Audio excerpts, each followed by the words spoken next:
जय सीताराम सभी को। हम लोग पुनः अपने बाल बोध ज्योतिषशास्त्र संग्रह के अध्ययन में एक बार फिर से उपस्थित हैं। हमारा जो विषय चल रहा था वो सूर्य बल विचार तक हम लोग पिछले वीडियो में चर्चा करी थी। उससे आगे उसी क्रम में सूर्य बल को ही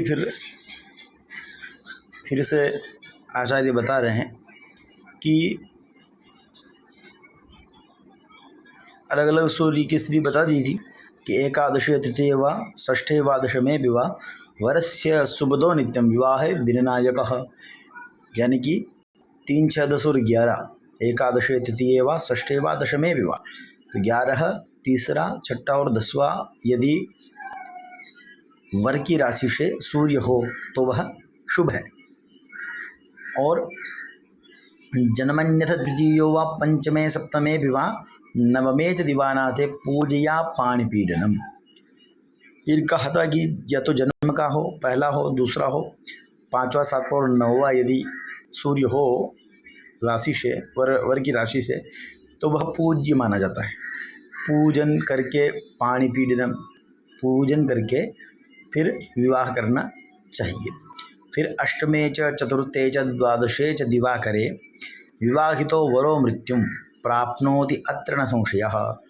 फिर ये कहा था कि 4, 8, 12 अगर सूर्य हो तो वह बिल्कुल अशुभ है, तो वह ग्राह्य नहीं करना चाहिए। इसी को अपवाद के रूप में फिर पुनः यह आचार्य निर्देश कर रहे हैं कि गर्गो मुनिश्च वसिष्ठ कश्यपौ पाराशराद्या मुनयो वदन्ति द्वितीय पुत्राम्बुगतो दिवाकरस्त्रयोदशात् परतः शुभावः। फिर कह रहे हैं कि गर्गः मुनिश्चाथ वसिष्ठ कश्यपौ पराशराद्या मुनयो वदन्ति। कह रहे हैं कि गर्ग और वशिष्ठ कश्यप पराशर आदि जो मुनि हैं उन्होंने कहा है, क्या कहा है कि द्वितीय पुत्राम्बुगतो दिवाकरः, यदि दूसरा द्वितीय पुत्र, या पुत्र का मतलब जो हम लोग कुंडली देखते हैं 12 भाव हैं, 12 भाव में जो पुत्र का फल जो हम जिस भाव से देखते हैं वह संख्या, तो 5वें भाव से हम लोग पुत्र का देखते हैं तो 5। फिर अम्बु यानी माता का जो भाव है, चौथा भाव जहाँ से माता का हम पीड़ा शुभ वगैरह देखते हैं, वह उसमें यदि अम्बुगतौ दिवाकरः, अगर इन तीनों भावों में सूर्य हो वर की राशि से द्वितीय पुत्राम्बुगतो दिवाकरः, दूसरे 5वें और चौथा यदि गुरु हो वर की राशि से, तो कह रहे हैं कि त्रयोदशाहात् परतः शुभावः। त्रयोदशाहात् यानी 13 दिन बाद, त्रयोदश समझ गए हैं, और आहन शब्द है, आहन का पंचमी हाथ, तो 13 दिन के बाद वह परतः शुभावः, विवाह में वह 13 दिन के बाद शुभ होता है। जैसे विवाह करें इसमें दूसरे सूर्य में, 5वें सूर्य में और चौथे सूर्य यदि हो पुरुष के लिए, मतलब वर के लिए, और विवाह किया जाए तो वह 13 दिन के लिए अशुभ होता है। 13 दिन के बाद वह शुभ माना जाता है, वह फिर उसका फल शुभ होता है। ठीक है, यही मतलब एक अपवाद रूप श्लोक दे दिया है कि यदि 2, 5 तो पूज्य में है और दूसरा 5वां यदि हो सूर्य तो भी विवाह कर लेना चाहिए, वह 13 दिन के लिए कुछ अशुभ होता है, और चौथा भी जो है 13 दिन के लिए अशुभ माना गया है। बाकी आगे फिर वह शुभ फल देता है। इतना ही। अब फिर आगे मासांतादि दोष, जब हम लग्न देखते हैं तो मासांतादि दोष से यहाँ तक जो हम लोग वर और वधु के लिए जो देखा जाता है, गुरु बल, सूर्य बल, चंद्र बल इत्यादि पर विचार किया। अब जब हम लग्न निकालते हैं तो उसके लिए कौन सा उचित समय रहता है, उसके ऊपर पहले नक्षत्र वार इत्यादि हम लोग पहले पढ़ चुके हैं। अब यह उसमें कुछ दोष होते हैं, उन दोषों के लिए कह रहे हैं, जैसे मासांत, मास का अंतिम दिन, और गंडांत तिथि घंटा नक्षत्र घंटा इत्यादि का विचार बता रहे हैं कि मासांते दिनमेकं तु तिथ्यन्ते घटिकाद्वयम्, मासांते दिनमेकं तु तिथ्यन्ते घटिकाद्वयम् घटिकातृतीयं भान्ते विवाहे परिवर्जयेत्। कह रहे हैं कि मासांते दिनमेकं तु, मासांत का मतलब है हाँ सौर मास से यहाँ मास का लिया गया है। सौर मास यानी जब सूर्य संक्रांति हो, सूर्य जब राशि परिवर्तन करते हो तो एक दिन वह नहीं लेना चाहिए। संक्रांति का जो दिन है वह नहीं लेना चाहिए। जिस दिन संक्रांति परिवर्तित होती हैं, जैसे हम लोग मकर संक्रांति, कर्क संक्रांति, मकर संक्रांति तो प्रायः सब जानते हैं, तो मकर संक्रांति जैसे आती है ऐसे मेष संक्रांति, वृषभ संक्रांति, ऐसे 12 संक्रांतियाँ 12 महीनों में आती है। तो वह संक्रांति का दिन नहीं हो और तिथ्यन्ते घटिकाद्वयम्, और तिथि के अंत, जब तिथि समाप्त हो रही हैं तो उसके अंतिम 2 घटी, तिथि के अंत की 2 घटी, तिथ्यन्ते घटिकाद्वयम्, तिथि के अंत की 2 घटी और घटिका तृतीयम भान्ते, और नक्षत्र की जो है 3 घटी। कोई नक्षत्र जब मध्यम मान उसका 60 घड़ी है, 60 घड़ी का एक नक्षत्र रहता है, तो उस नक्षत्र की जैसे कभी भी बीच में भी नक्षत्र चेंज हो जाते हैं, तो वो ध्यान रखना है कि वो जब हमारा मुहूर्त जब लगने या जो भी कोई भी शुभ मुहूर्त है उसमें यह गंडांत नहीं होने चाहिए। तिथि के अंत की 2 घटी और नक्षत्र के अंत की 3 घटी छोड़ करके, और संक्रांति का दिन, संक्रांति दिन यदि हो तो वो संक्रांति दिवस छोड़ करके मुहूर्त देना चाहिए। तो यह विशेष यहाँ विवाह परिवर्जयेत, विवाह में वर्जित है ऐसा कह रहे हैं, विवाह परिवर्जयेत, तो विवाह में ये इनको नहीं लेना चाहिए। मासांत यानी जो संक्रांति दिन हो उसको, और किसी भी तिथि की अंतिम 2 घड़ी और किसी भी नक्षत्र की अंतिम 3 तिथि 3 घड़ी, यह चीज़ें विवाह में और शुभ कर्म में वर्जित है, यह कहना चाह रहे हैं। ठीक है, अब हम लोग आगे देखते हैं कि फिर वो आगे कुछ फिर ही एक श्लोक अपवाद रूप दे रहे हैं कि जैसे शनि जो है वो पहले शुभ वार का उल्लेख किया था कि विवाह में शुभ वारों को लिया जाता है, शनि जो है शुभ वारों के अंतर्गत नहीं आता है, तो उसकी ग्राह्यता है, इसीलिए उसके लिए पुनः एक श्लोक बता रहे हैं आचार्य कि शनैश्चर दिने चैव यदि रिक्ता तिथिर भवेत् और तस्मिन् विवाहिता कन्या पति संतान वर्धिनी। कह रहे हैं कि शनैश्चर दिने चैव, कि शनिवार का दिन हो, और यदि रिक्ता तिथिर भवेत्, और यदि रिक्ता तिथि का योग हो, उसी दिन शनिवार के दिन रिक्ता तिथि हो, चतुर्थी, नवमी और चतुर्दशी ये रिक्ता तिथि हैं।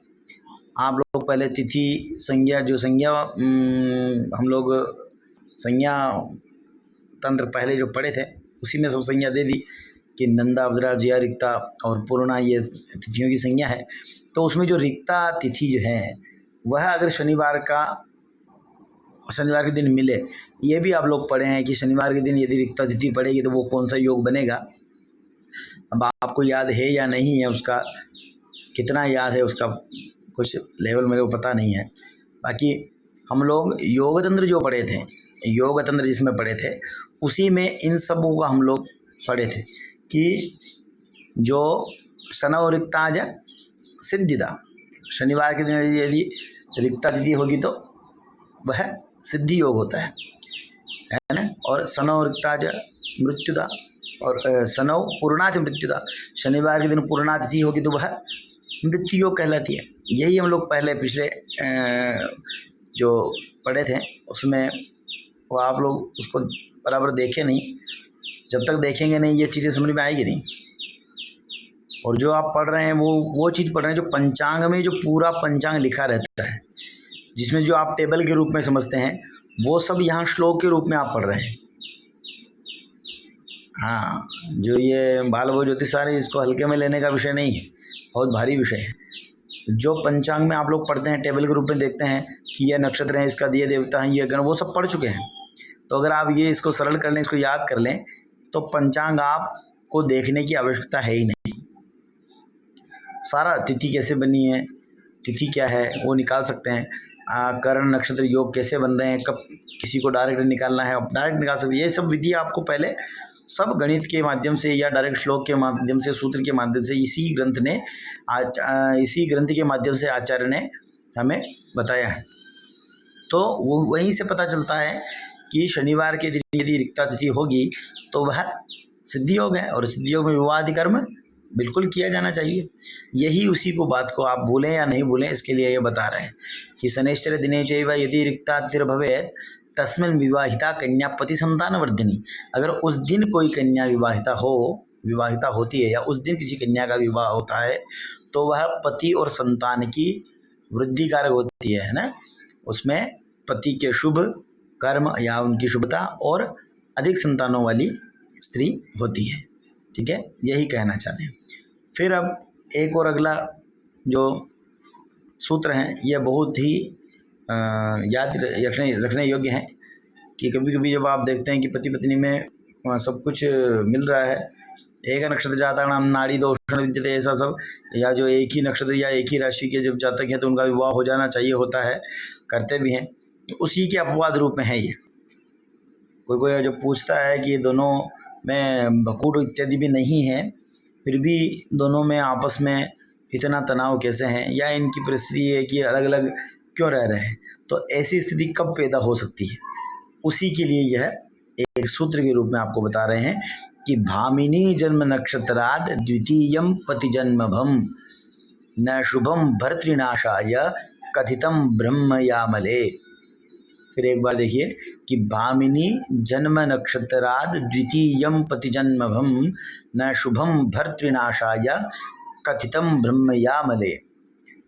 कह रहे हैं कि भामिनी जन्म नक्षत्राद, भामिनी या ना जो वधू हैं जो पत्नी है उनके जन्म नक्षत्र से, जन्म नक्षत्राद जन्म नक्षत्र से द्वितीयम दूसरा नक्षत्र यदि पति का हो, पति जन्मभम है ना, वधू के नक्षत्र से दूसरा, जैसे मान लीजिए किसी का नक्षत्र भरणी है, किसी कन्या का नक्षत्र जो है वो भरणी है और कृतिका उसके पति का नक्षत्र है, तो दूसरा हुआ ना भरणी और कृतिका।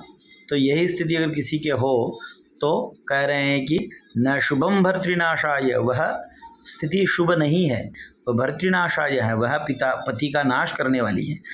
न शुभम भर्तृनाशाय कथितम ब्रह्मयामले, ऐसा ब्रह्मयामल जो ग्रंथ है, ब्रह्मयामल तंत्र जो है, ब्रह्मयामल तंत्र जो ग्रंथ है उस ग्रंथ के अंदर यह कहा गया है कि जो वधु है वर के द्वितीय वधु का नक्षत्र चलेगा, वर का नक्षत्र पहले हो फिर उससे दूसरा यदि वधु का नक्षत्र वो शुभ है, पर यदि वधु के नक्षत्र से दूसरा नक्षत्र वर का हो तो वह न शुभम भर्तृनाशाय कथितम ब्रह्मयामले, वह जो शुभ नहीं माना जाता है वह पति के नाश का कारण बनता है, ऐसा ब्रह्मयामल ग्रंथ जो तंत्र ग्रंथ है उसमें कहा गया है।